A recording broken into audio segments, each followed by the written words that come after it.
Hello, everyone.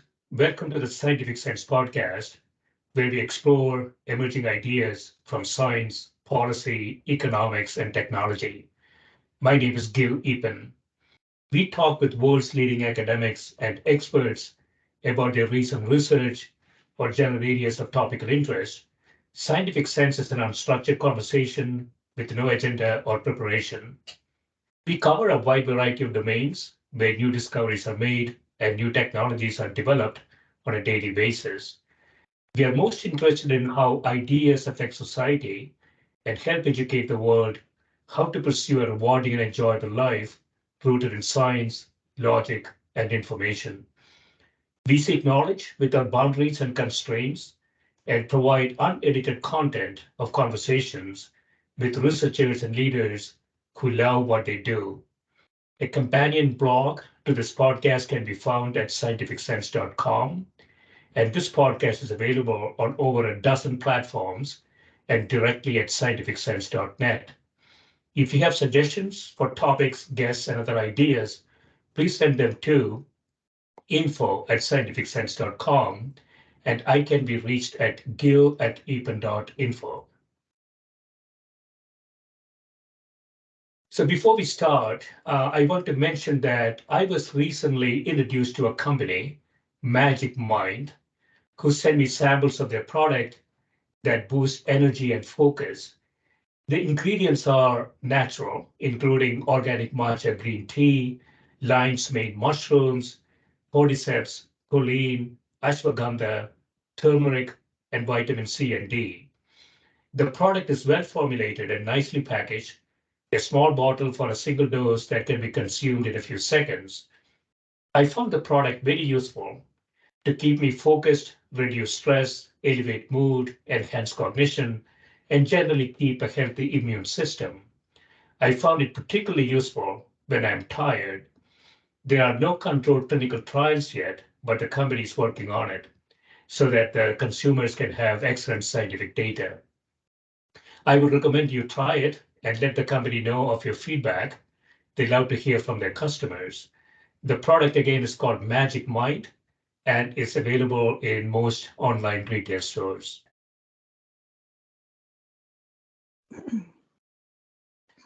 My guest today is Dr. Stephanie Seneff, who is a senior research scientist at the MIT Computer Science and Artificial Intelligence Laboratory.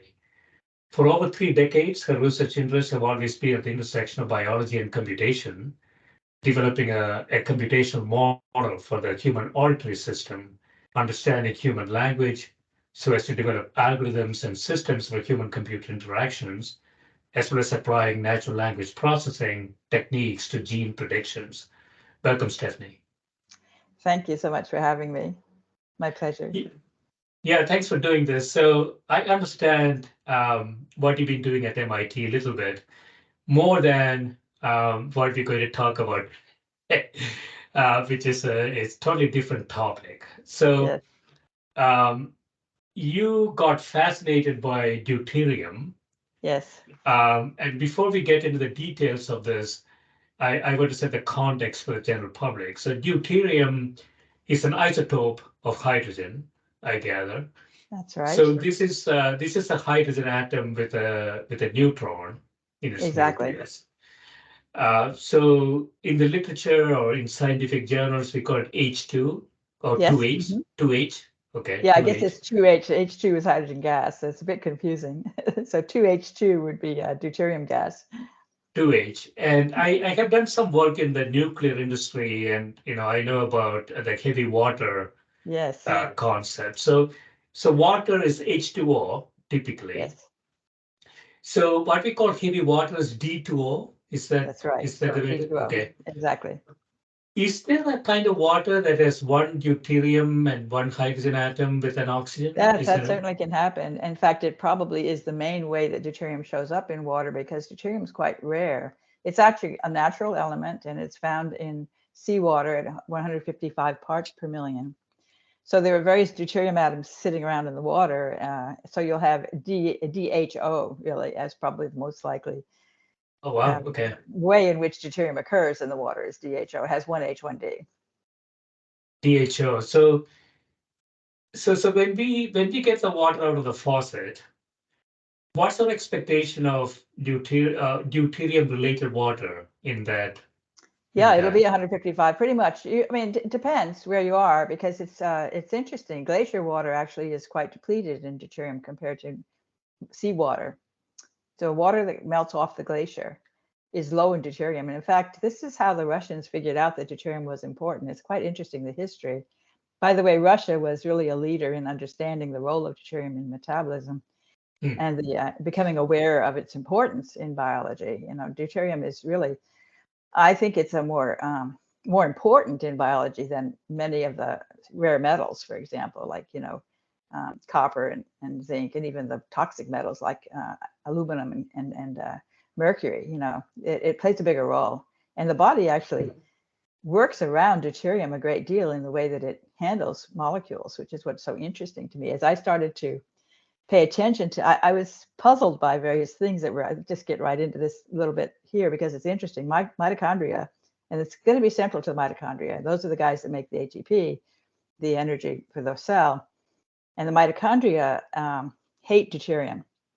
So Hmm. deuterium basically gums up the ATPase pumps. It makes it very difficult for the mitochondria to make ATP, and it causes them to release these reactive oxygen species that are going to damage things. They're going to cause DNA mutations and things like that. So, and ultimately leading to cancer. So, the mitochondria want to have very low deuterium, and then the metabolism is such that it arranges it so that they deliver low deuterium to the mitochondria through all these complicated mechanisms that almost every molecular pathway you look at, you can see the role of deuterium and why the body did it the way it did. That's what's so fascinating to me. So I was sort of looking back before I knew about deuterium, I was so puzzled. I would pay attention to the fact that certain enzymes have to be in the mitochondria to work. Like the cell will actually and of course the mitochondria have membranes. So you've got to transfer the enzyme across the membrane, which is not easy. You've got specialized molecules that do that.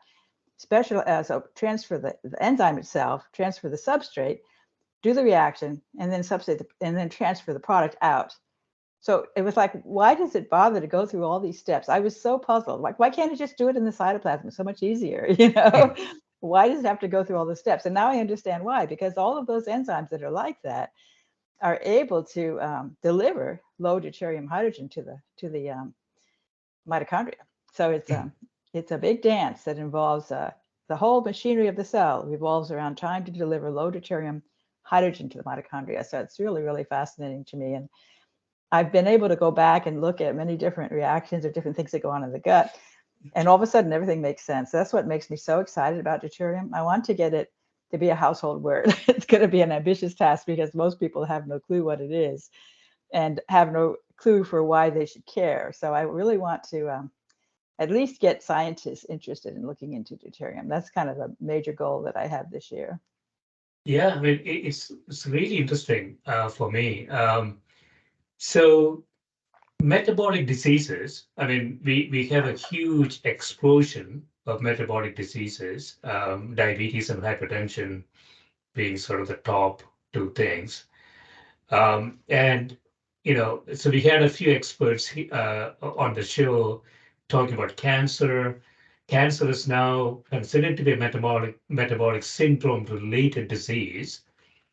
And so so sort of carbohydrates and sugar have a negative effect on this issue, but you are getting into sort of the mechanism of metabolic diseases, right? So Yes, so in so cancer yeah, in particular. yeah. So Yes. talk a bit about that, yeah.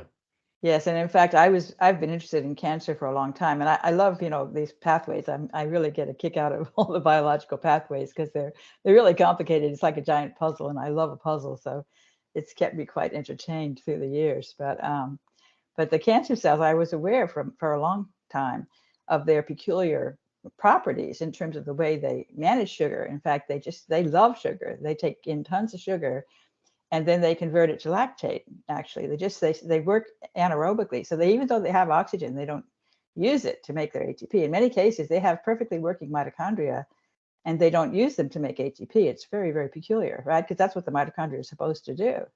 But instead, they take in tons of glucose, and they convert it to lactate. They get a little bit of energy out of that. Like the glycolysis is the anaerobic part that happens first with the glucose, and then that delivers pyruvate and ultimately acetyl coenzyme A to the mitochondria to run through the citric acid cycle to produce the ATP. So there's two steps. The glycolysis is anaerobic, and then this oxidative, you need oxygen to metabolize glucose into carbon dioxide and water. And that's the famous, ATP generating system in the mitochondria.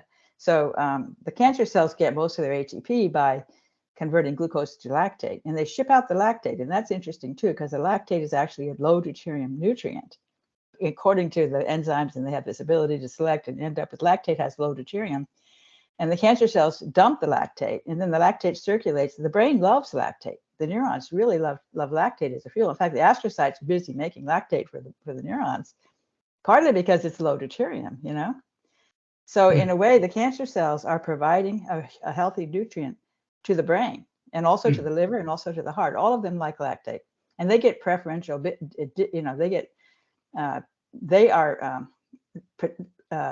The body knows those three organs are really important, and so those are the ones that get the lactate first. The other cells have to wait their turn. So it's sort of the cancer is providing a very important nutrient to the body in the form of lactate by virtue of that system, which I think is interesting. But then on top of that, the cancer completely changed the way they use their mitochondria. They don't ignore their mitochondria. They use them in big ways. And mostly it's to generate molecules that they need for the purpose of their task in hand, which is to make more of themselves, right? The cancer cells, what they do is they're busy copying themselves all the time. That's their big goal, right? Make more. So they have to make a lot of DNA. They have to copy their entire DNA in order to make two copies of themselves. And DNA has a lot of nitrogen. So they have to use amino acids to get, and in particular, glutamate. So glutamine and glutamate. Glutamine and glucose are really sort of drivers of cancer. Those glutamine is an amino acid. Glucose is a sugar. And so the cancer cells take in a lot of glutamine, and they use that as a source of nitrogen to make the DNA molecules. Each of the nucleotides in the DNA has nitrogen. So they need a lot of nitrogen, and they get that from the glutamine.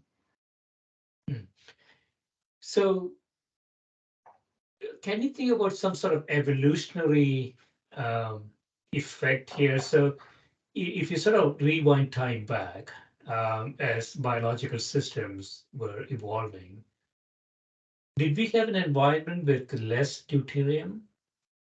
Well, that's a good question, and I kind of think the answer is yes, but I'm not very confident about that.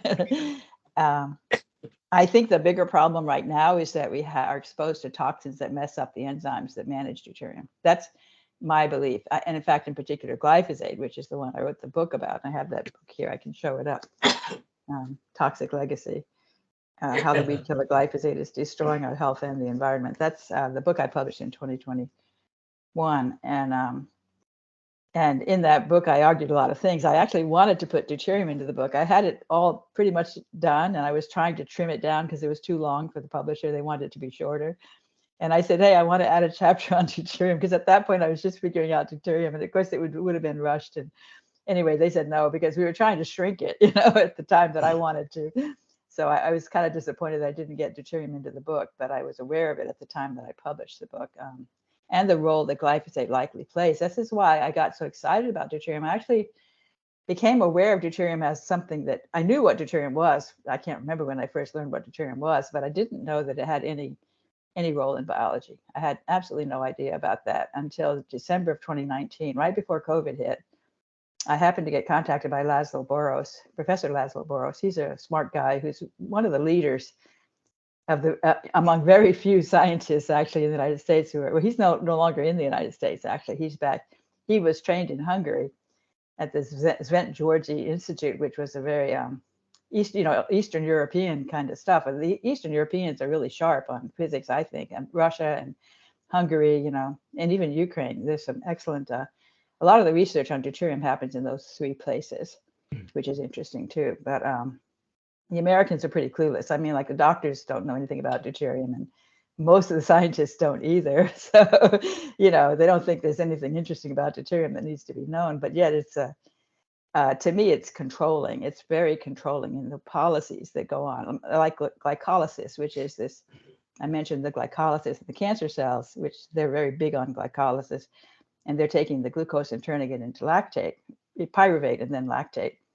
And glycolysis is interesting because it has it's a complicated. I don't know if you've looked at the metabolism, the whole pathway for glycolysis. Have you seen that in a chemistry book or something? It's pretty complicated, right? It has a lot of steps, and it's puzzling, actually. To me, it was puzzling before I heard about deuterium.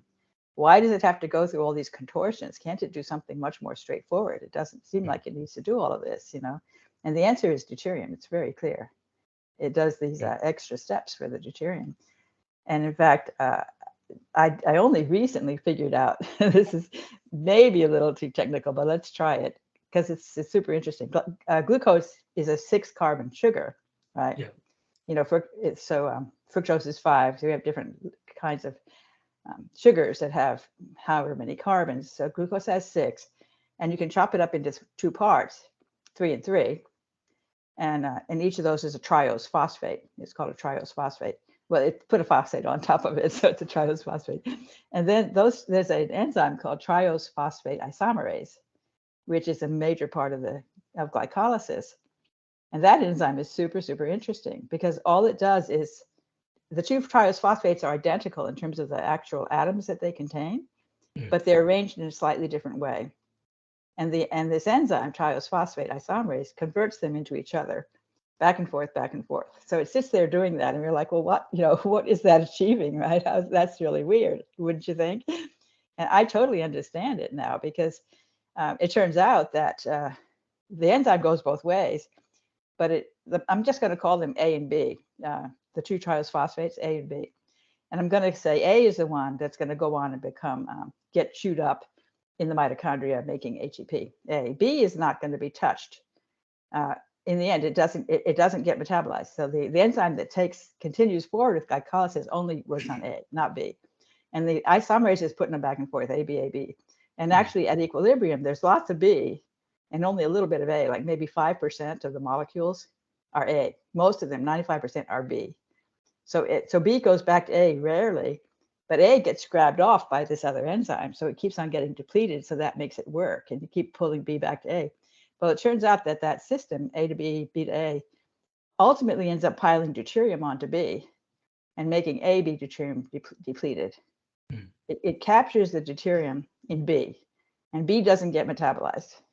So you can see where I'm going with this. A glucose molecule actually it's kind of high in deuterium compared to, say, fat. So people say eat a lot of fat because it's low in deuterium. But I don't think it's true anymore because it only half of the glucose is metabolized, and that half has less deuterium because of this enzyme. What you actually end up turning into ATP is low in deuterium. Do you see what I'm saying? Yeah, so this is a mechanistic effect. So my brain is going a lot of different directions. Stephanie, I don't know a lot about it. So let's say at the very highest level, deuterium is a bad thing for biological systems. Then could we use deuterium for like antibacterial, antiviral effects? I don't think so. In fact, I think the bacteria actually do a good service to the host in trapping deuterium in their extracellular matrix. And deuterium is actually not entirely a bad thing. It's kind of like iron. Iron can be both toxic and deficient, right? Yeah. Deuterium is not good if it's in the mitochondria, not good at all. But if it's in the bone, it makes the bone stronger. So the body's efforts with deuterium have to do with sorting it out. So the deuterium goes over here and the hydrogen goes over there. It wants to concentrate the deuterium in certain places. And that's another part of what makes things interesting, because I had learned a long time ago about different kinds of proteins having different levels of different amino acids in them. So for example, and the thing that I remember was proline. The proline is an interesting amino acid. There's about 20 amino acids that make up the proteins according to the DNA code. This is basic biology, but some people don't even know that, I realize. So, I certainly I'm shocked don't. at what people don't know. but the DNA code, the 4-letter code, the 3 letters that code for particular amino acids, and there's about 20 of them, and they assemble on a string to make all the different proteins that do all kinds of wonderful things. That's the enzymes and the structural proteins and the transporters and all these different kinds of proteins that do really the workhorses of the body. But the structural proteins are rich in proline, and the enzymes are low in proline. Proline tends to concentrate in the structural proteins, particularly in collagen. And collagen is a very interesting protein. It's the most common protein in the body, and it's what forms the joints and the bones and the tissues, the fascia. There's just tons of collagen everywhere outside the cells, and the collagen hooks onto these heparan sulfate proteoglycans and makes this whole extracellular matrix thing that's really complicated, that lines, for example, lines all the blood vessels. Collagen is kind of everywhere in the body. It's a third of your proteins are collagen molecules, so a huge amount. And collagen has tons of proline. And proline has an extremely interesting property, which I only learned about within the last year, that it can trap deuterium.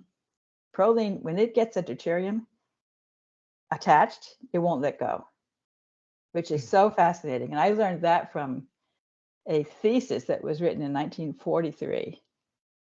So, I mean, I discovered some really interesting old papers a lot that are really revealing to the story, because it really, a lot of times you have to dig around in the old literature to make sense of all of this, because nobody's paying any attention to it today, Mm.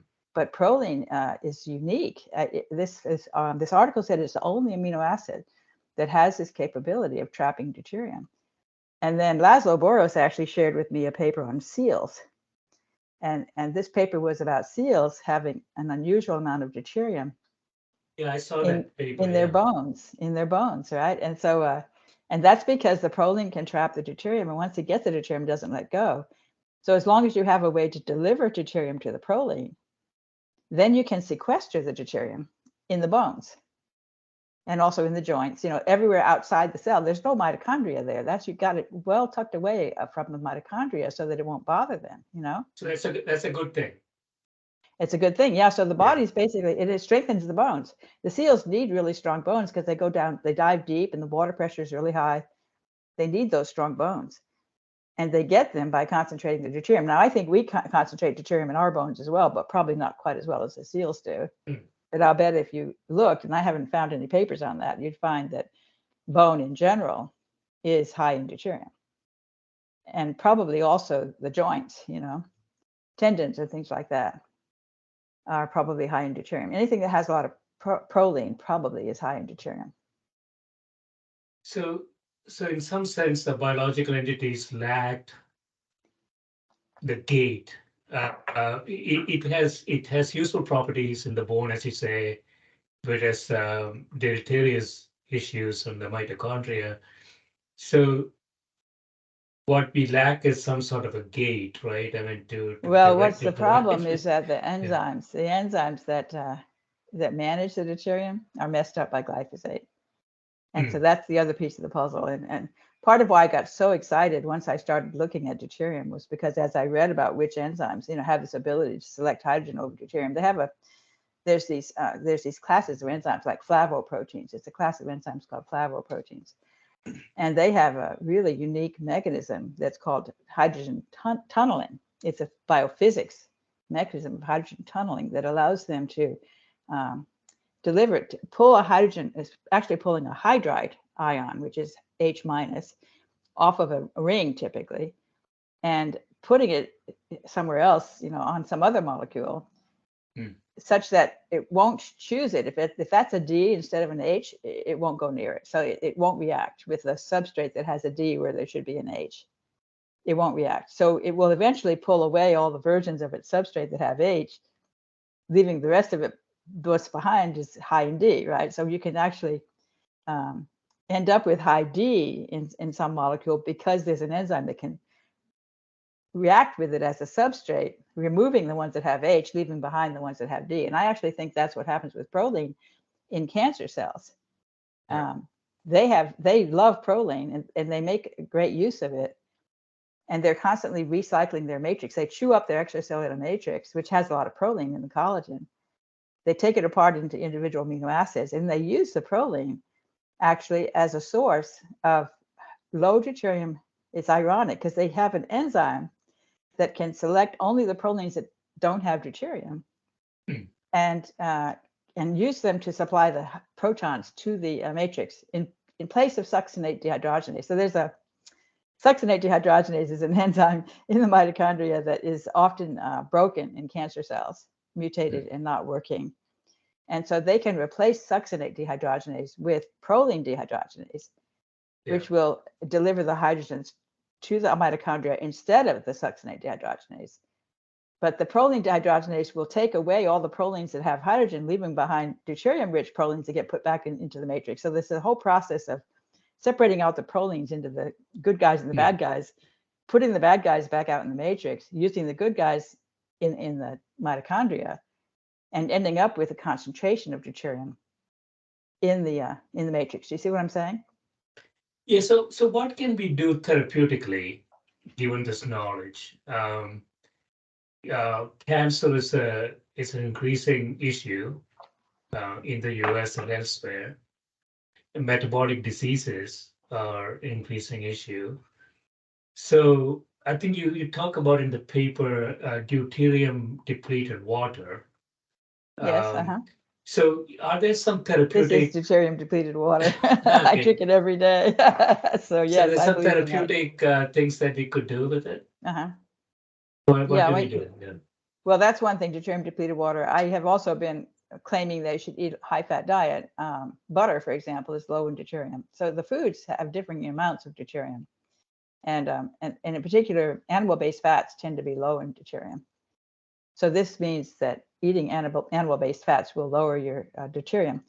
I talked about glucose when we started, because that's kind of changing my picture now, because glucose, because the body has this ability to sort out the deuteriums in glucose, it may actually be a low deuterium nutrient. Sugar, which of course people think sugar is bad for you. I think sugar is bad for you because it contains glyphosate. All the sugars contain glyphosate. And I think we've been misled. We've had, we think certain foods are bad, but it's not the food itself that's bad. It's actually it's the contaminants in the food that make it bad. And glyphosate messes up all these enzymes, particularly in the gut. So the gut microbes play a huge role in helping the host to manage deuterium. And glyphosate messes them up. So that's another problem, is that the microbes that help to make deuterium depleted nutrients in the gut are hurt by glyphosate.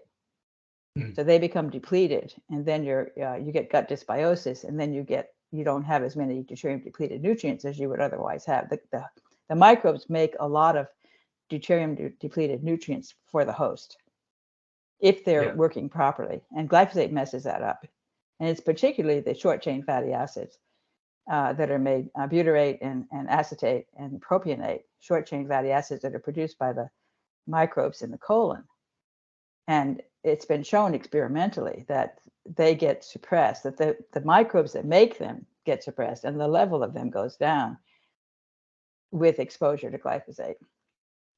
So can we take food items that we consume, and can we come up with the technology that sort of shows the deuterium content? That's a good question, and I wish we would have more of that, because I have seen, and Laszlo Boros, I think, the one who introduced me to deuterium, he has done some measurements on the deuterium contents in foods, and so I know it's doable.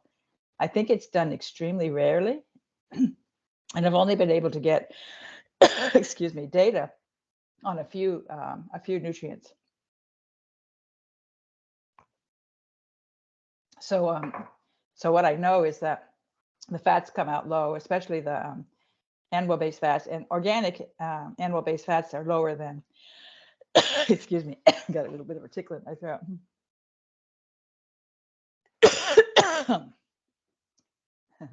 Yeah. Have to cut that out. Everybody's coughing and sneezing all around the country. Yeah, I haven't had a problem, but. And so when we think of water, we are talking about sort of heavy water, content in regular water, right? Is that how deuterium makes it? Yeah, deuterium, light water has less deuterium. In fact, you can buy water that only has 10 parts per million. And I haven't had this problem before, so this is kind of unique. You can buy water that has only 10 parts per million of deuterium, and then you dilute it. I mean, you undilute it by adding regular water to it. So I make something that's more like glacier water by putting 1/3 of a cup of 10 parts per million and then 2/3 of regular water.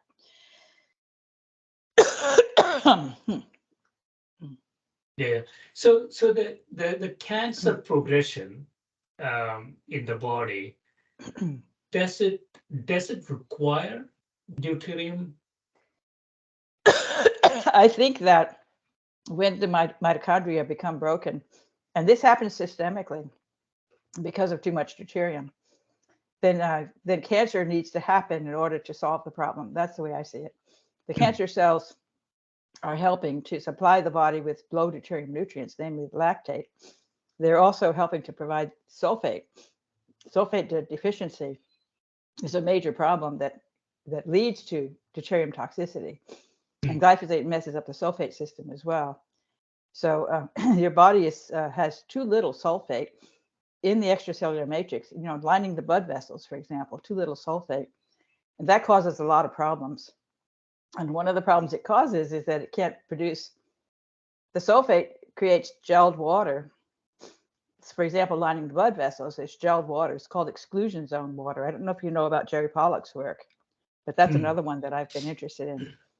The exclusion zone water creates a battery that pumps protons out of the gel, and the protons go out into the blood. So you've got the whole gel lining all the blood vessels, and the sulfate makes the gel. So if the sulfate's deficient, there's less gel.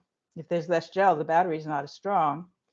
If the battery's not as strong, it can't dump out as many protons, and it leaves behind the deuterons. So the deuterons tend to stay with the gel, just like the water that melts off the glacier is low in deuterium. So this is kind of like water melting off of the gel, if you will. The protons that are leaving the gel, I think, and I haven't seen any proof of that, but I would predict that it would be deuterium depleted.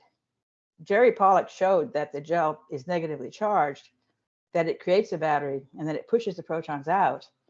But if it pushes protons out preferentially, leaving behind deuterons, you've now got deuterium concentrated in the gel, and you've got less deuterium in the blood because you're putting protons out into the blood. So the blood becomes deuterium depleted. The flowing blood becomes deuterium depleted compared to the gelled water. Does that make sense? Yeah. So, I mean, it has a lot of therapeutic implications, right? So if I understand this correctly, Stephanie, if you say cancer happens, I don't want to put words in your mouth. Cancer happens because it's going to create deuterium depleted products for the brain and elsewhere. So in some sense, cancer is a defensive mechanism of the body to essentially take care of. It has to supply deuterium depleted products to parts of the body. And so if this were true, then, so if you take a animal model like, mice or something like that, and you have a high deuterium diet, we should see cancer forming, right? Good point. That's a good point. And I have to say that the only studies I'm aware of, they gave them such a high level of deuterium that it killed them. So they didn't have enough time to develop cancer. But that would be a good experiment to do. And I don't know of any such experiments where people have given mice over a long period of time, give them high deuterium water, for example, and we'll see what happens, see whether it causes cancer. I do know that Somolyai, I don't know how to pronounce his name, Somlyai, Somolyai. Have you heard of him? Because he's written a couple of books on cancer and deuterium. He's particularly, that's his, light water is his specialty.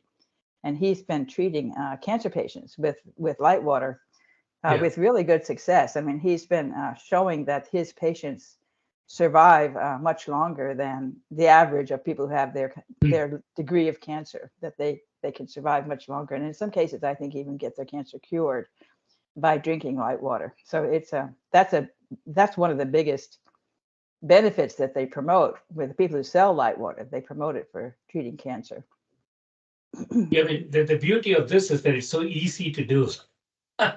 I know it tastes just like water, you know. It's really an easy therapy. I love it because I don't like to take pills. I don't take any pills, actually. Right. The other thing I do is soaking in Epsom salt baths, which I also promote. I feel is a good thing to do. It's pretty easy also. I like these kinds of easy treatments that don't involve pills, you know. I don't trust pills.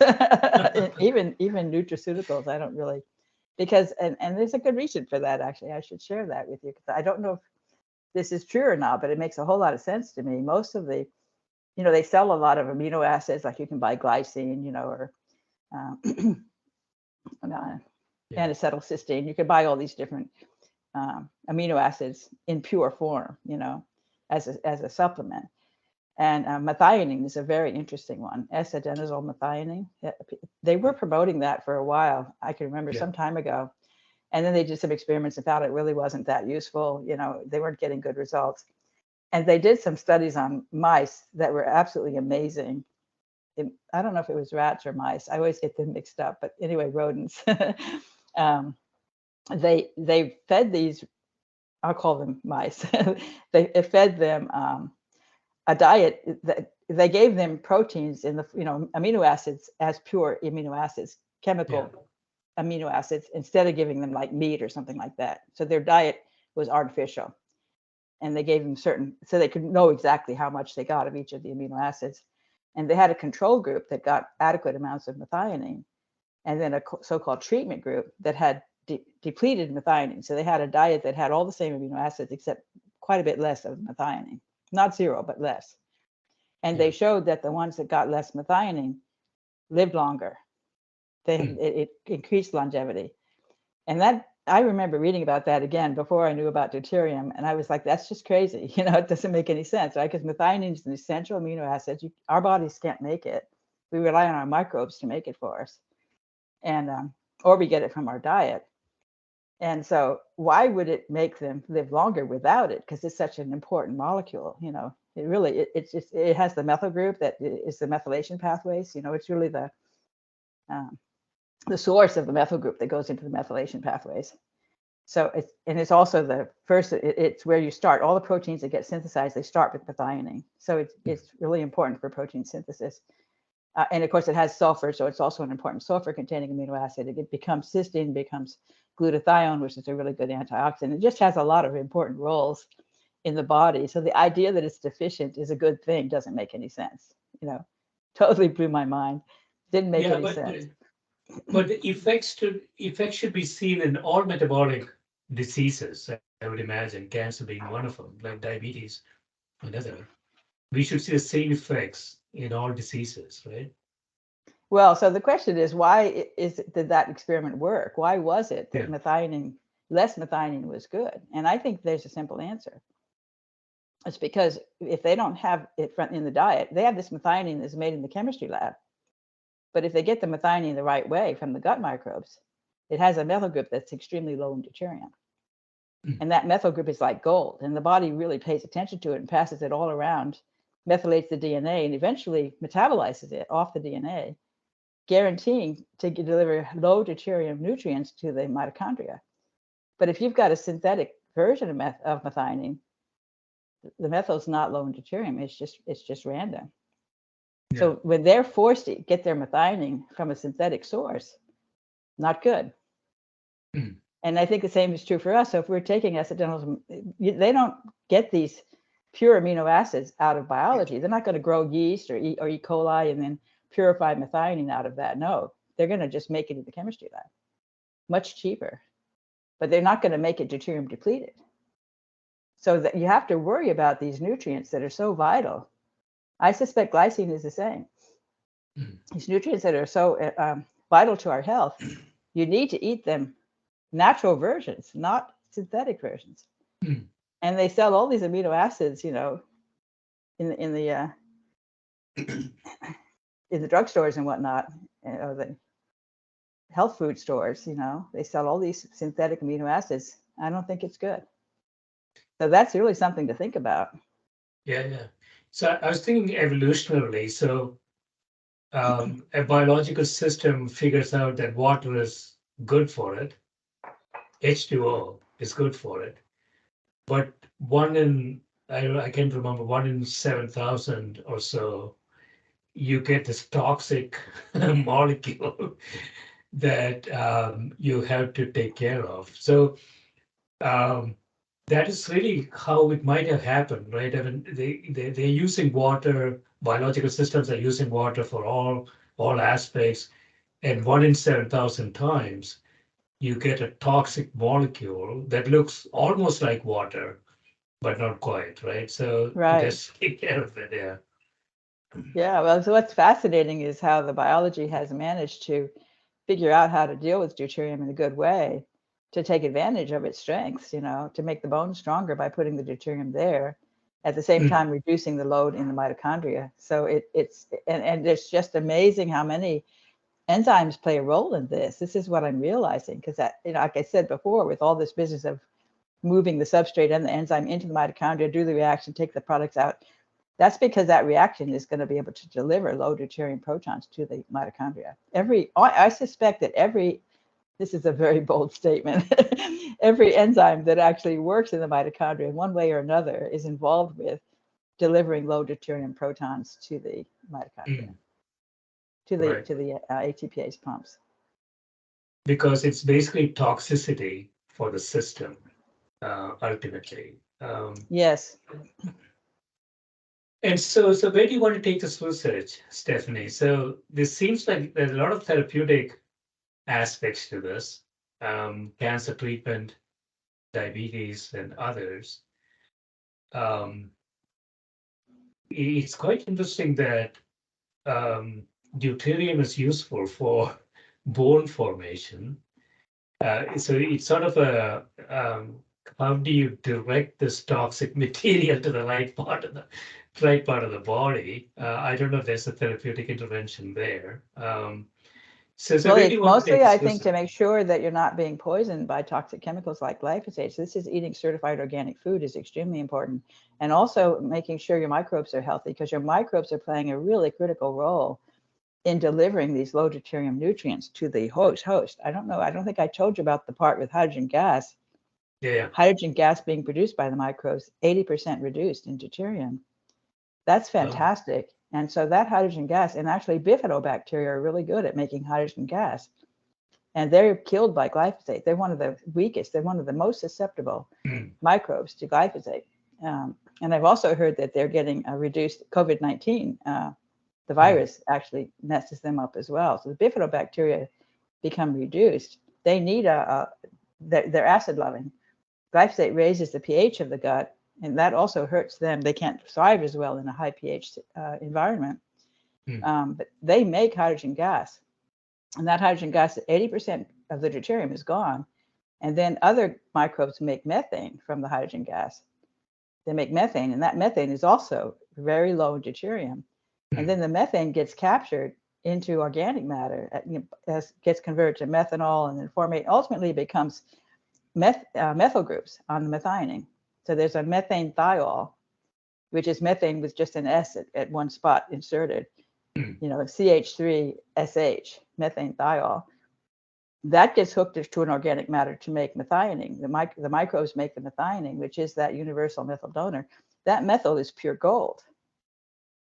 But if you don't have enough bifidobacteria, you don't get enough hydrogen gas, you don't have pure gold methyl, you're in trouble, So, and then you have methylation. If you get hypomethylation, that's cancer. So just the methylation pathways alone go a long ways towards explaining cancer, I think.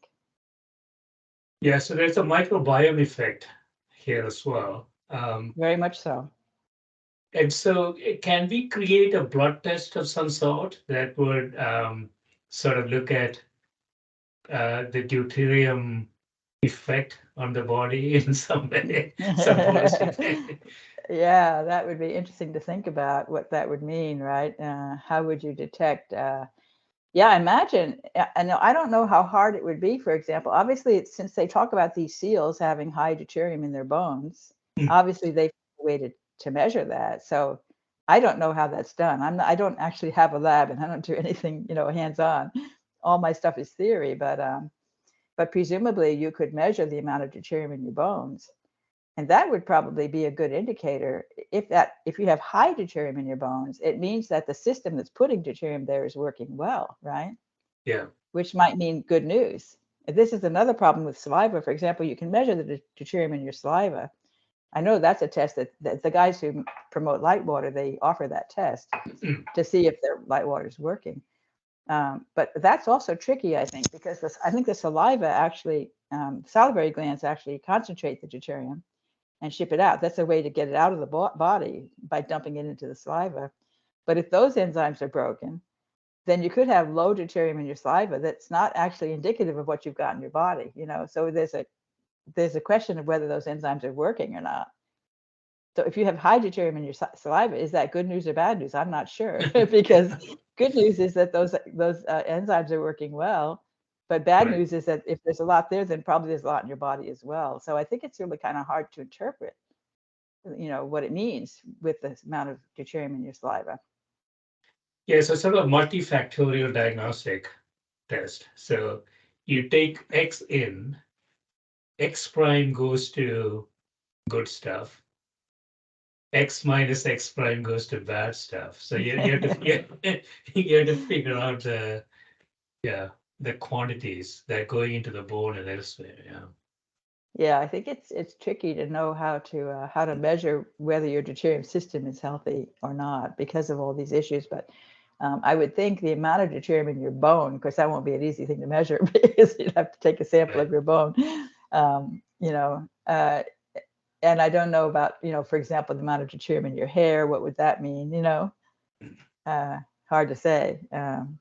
Does it show up in the blood in any Pardon? way? Oh, you can measure the amount of deuterium in the blood because I've seen that occasionally. It's pretty rare, but I've seen papers talk about that.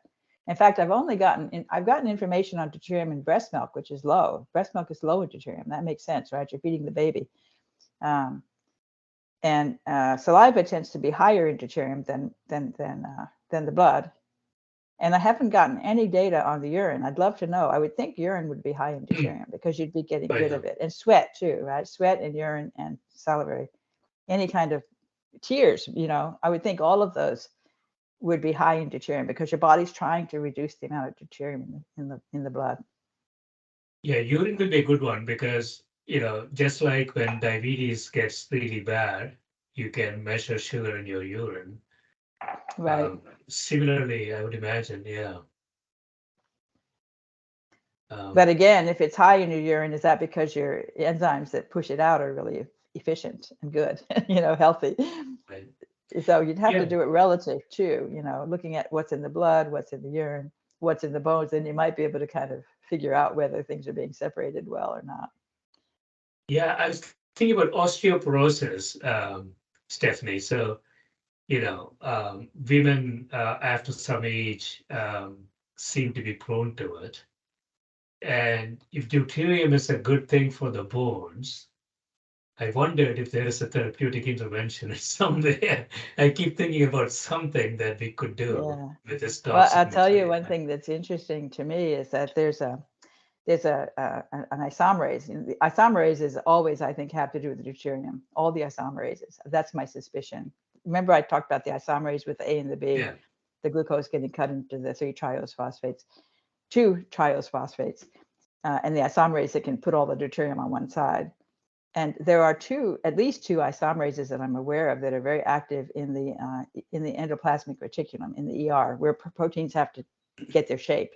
They're flapping around trying to fold, and they have to fold into a particular shape in order to work properly.